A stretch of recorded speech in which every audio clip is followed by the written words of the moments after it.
Masih bersama Wakil Ketua Majelis Syuro PKS Hidayat Nur Wahid, ada juga anggota Panitia Khusus RUU Ibu Kota Negara Ahmad Baidowi. Tadi ada masukan dari Pak Hidayat bahwa Presiden Jokowi sempat meminta izin. Bagaimana jawabannya? Dan dijawab seharusnya dengan referendum. Apakah Anda setuju, Bung Awi? Ya enggak lah, namanya minta izin kayak orang Kulon Nuwun, lewat depan rumah Kulon Nuwun, bahasa Jawanya mohon Kulon Nuwun memang lewat. Kan bukan persetujuan. Persetujuan itu di DPR. Proses perundang-undangnya sudah ada. Undang-undang ini kan sama dengan undang-undang yang lain dalam mekanisme pembahasan. Kalau semuanya harus referendum kan gawat gitu. Terus kemudian kalau dikatakan dapil beliau banyak yang tidak setuju, wajar, namanya DKI Jakarta mau dipindah. Ya pasti ada yang tidak setuju. Tetapi ingat di pansus itu ada juga dari anggota DPR dapil DKI. Dan tidak ada masalah, cuma minta bagaimana dengan nasib Jakarta ini setelah tidak menjadi ibu kota. Saya kira soal perbedaan pendapat itu hal yang biasa, yang penting disesuaikan mekanisme forum yang ada dan sesuai mekanisme yang benar. 43 hari? 43 hari, Bung Awi, begitu cepat seperti kejar setoran, apakah benar itu? Nggak ada masalah, nggak ada keharusan undang-undang dibahas dalam 1 tahun. Banyak undang-undang yang lebih cepat dari itu, bahkan 3 hari ada yang selesai gitu. Contohnya apa 3 hari? Itu undang-undang KPK dan undang-undang. Dan bermasalah juga, banyak kritikan.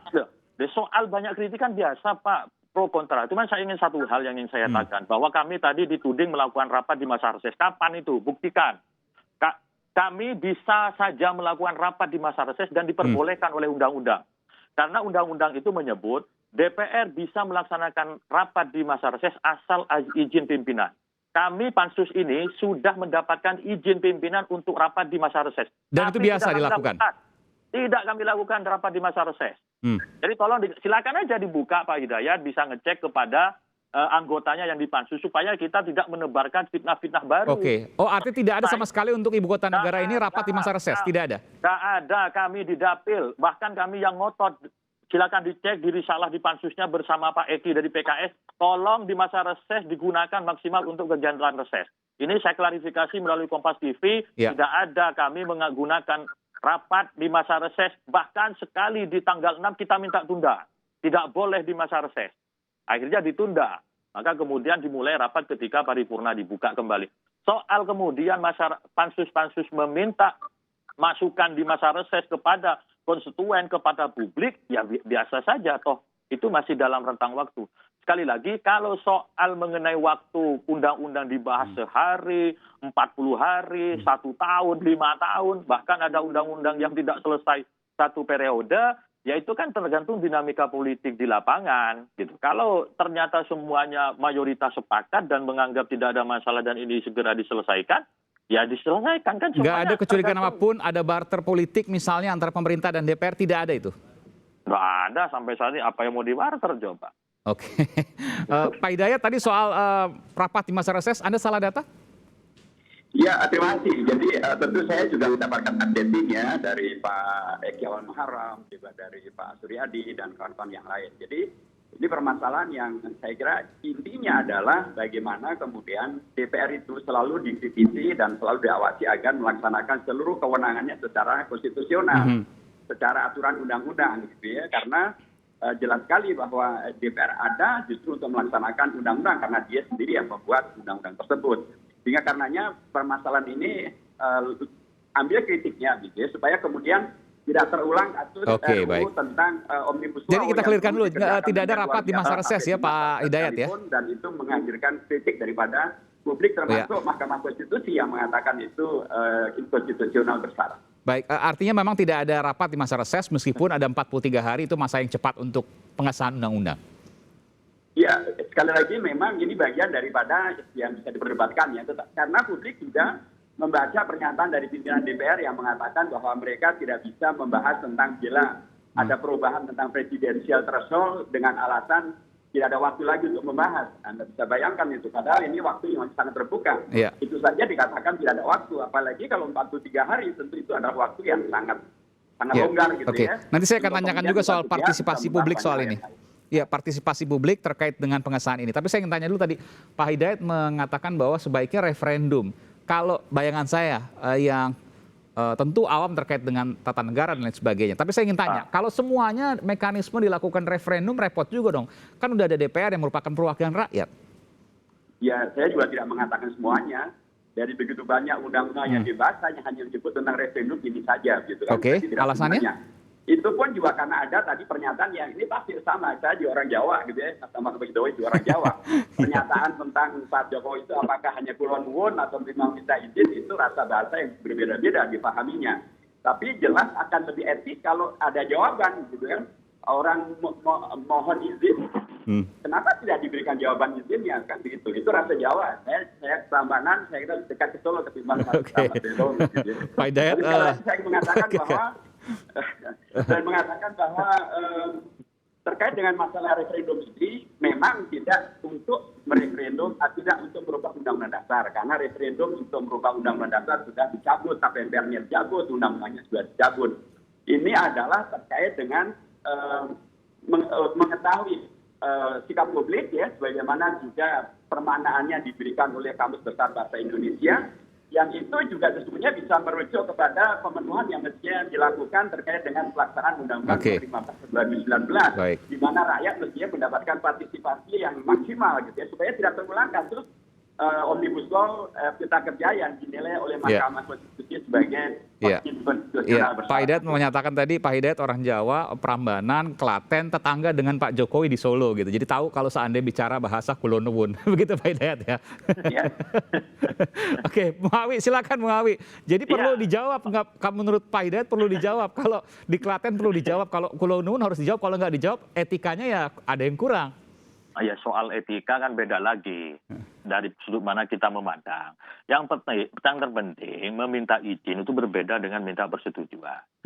Nah, tadi sudah disampaikan bahwa terkait dengan referendum itu sebenarnya sudah dicabut dan semacam. Dan bagi kami soal pro kontra itu hal yang biasa. Kami ingat betul yang disampaikan tadi, jangan sampai kejadian seperti Undang-Undang Cipta Kerja terulang. Dan itu kita catat betul dalam rapat pansus, selalu kita sampaikan tolong mekanisme syarat formilnya dalam pembahasan undang-undang itu jangan sampai cacat, termasuk juga aspek partisipasi publik. Maka kemudian pansus diantaranya bagaimana merumuskan terkait dengan norma-norma, kita undang pakar-pakar hukum, termasuk diantaranya mantan Ketua MA, Prof. Bagirmanan, dan beberapa pakar hukum tata negara. Uji publik di kampus-kampus. Terus mengundang perwakilan dari masyarakat Kalimantan Timur. Termasuk juga kita Kalimantan Timur itu juga mengumpulkan 100-an lebih elemen masyarakat, termasuk juga dari kesultanan-kesultanan juga pemangku adat di sana.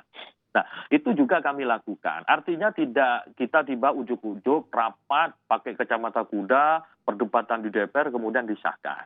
Apa yang beliau sampaikan, catatan terhadap pengesahan RUU Cipta Kerja, ya kita perhatikan betul. Kalau saya tanya begini, Bung Awi, yang kontra diundang juga nggak? Seperti tadi misalnya yang kontra kan ada yang besar tuh Walhi misalnya, kemudian Jatam. Ada juga yang di lapangan ketika uji publik itu kan tidak semuanya setuju 100% dengan yang disampaikan pemerintah, tetapi juga ada menyampaikan setuju dengan syarat harusnya begini-begini, terus ada yang menyampaikan penempatan frasa ini tidak tepat, dan seperti itu biasa saja gitu. Dan jadi diundang, yang kontra diundang juga ya? Ya, di masing-masing fraksi. Kita di uji publik di kampus itu bukan kampus-kampus yang setuju. Bukan, pertanyaan saya yang kontra dari LSM, tadi saya sebutkan misalnya Walhi atau Jatam atau yang lain. Saya tidak bisa nyebut satu persatu ya. Oke, ini clear nih. Ya, baik. Tetapi jadi tidak bisa dicek di risalah rapatnya di DPR nanti siapa saja yang diundang, baik yang diundang hadir ke kantor DPR RI maupun yang diundang ke karena pertanyaannya gini, logikanya kan begini, kalau seandainya yang diundang adalah yang pro ya pasti cepat pembahasannya, tapi kalau kontra kan mungkin ada masukan-masukan, bukan untuk kemudian mencari yang lain, tapi mencari pendapat-pendapat yang mungkin tidak termaktub. Undang-undang itu menyebut bahwa partisipasi publik. Ketika publik diundang, ada yang pro dan yang kontra juga gitu loh. Terus kemudian apakah kemudian yang pro dan kontra itu kita tidak membuat keputusan? Tentu semuanya diramu. Betul. Persoalan siapa-siapa yang kontra itu kan tidak harus, misalkan Aiman Wicaksono harus diundang. Kan tidak bisa seperti itu gitu kan. Tetapi juga harus kita memposisikan publik diundang. Di dalamnya ada yang pro, ada yang kontra. Ya itu yang kita serahkan saja semua mekanisme forum gitu. Cuman kita tidak ingin yang dikatakan cacat formil perspektif MK dalam putusan Mahkamah Konstitusi terkait Undang-Undang Cipta Kerja, meskipun kami di Panja Cipta Kerja sudah merasa tidak cacat hukum, tapi kemudian MK memutuskan yang lain, ya silakan, itu kewenangan MK, kita menghormati.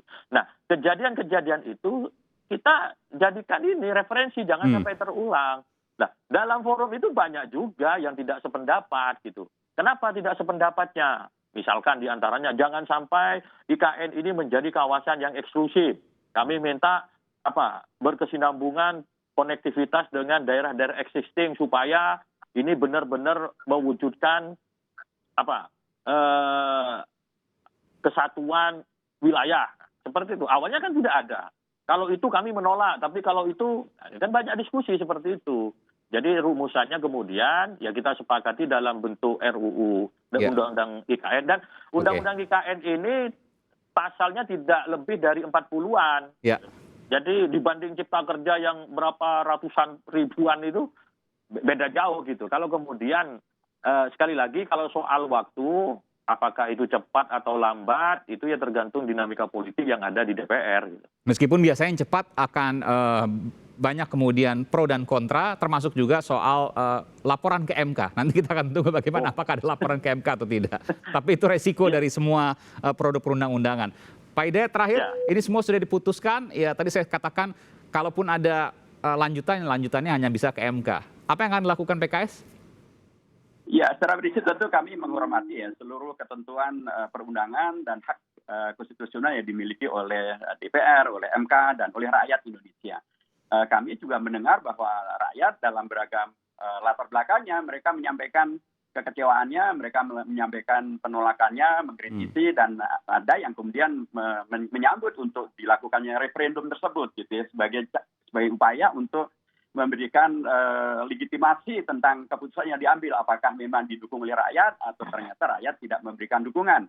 Dan kemudian di situ ada mekanisme di mana rakyat mempunyai hak untuk menyampaikan ya kalau mereka melihat bahwa undang-undang ini merugikan rakyat dan tidak sesuai dengan undang-undang dasar, untuk kemudian mengajukan judicial review ke Mahkamah Konstitusi. Tentu kami menghormati hak rakyat untuk melakukan hal tersebut.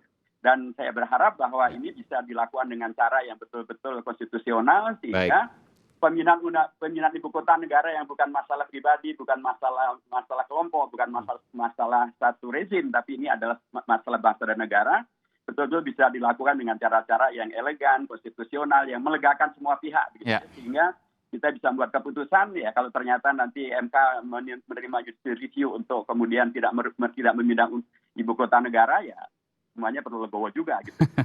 Saya bukan hanya menyuarakan suara dapil saya di Jakarta, dapil saya juga luar negeri, Mas Ahmad Baidowi, dan masyarakat Indonesia di luar negeri juga jumlahnya sangat besar, dan mereka melihat, membandingkan ya, banyak negara yang sudah memindahkan ibu kotanya.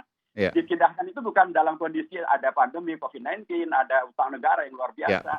Malaysia, Myanmar, Australia memindahkan ibu kotanya dalam kondisi. Meskipun dapil Anda juga dapil yang kemudian menjadi pemilih PKS, itu tentu berbeda dengan pemilih partai-partai lain. Tentu kita juga harus fair terkait hal itu. Baik, terima kasih Pak Hidayat Nur Wahid dari Wakil Ketua Majelis Syuro Partai Keadilan Sejahtera PKS dan juga anggota Panitia Khusus RUU Ibu Kota yang sekarang sudah menjadi undang-undang sebentar lagi adalah Bung Ahmad Baidowi. Bung Awi, terima kasih. Pak Hidayat Nur Wahid, terima kasih. Selamat sore, salam sehat selalu. Assalamualaikum warahmatullahi wabarakatuh.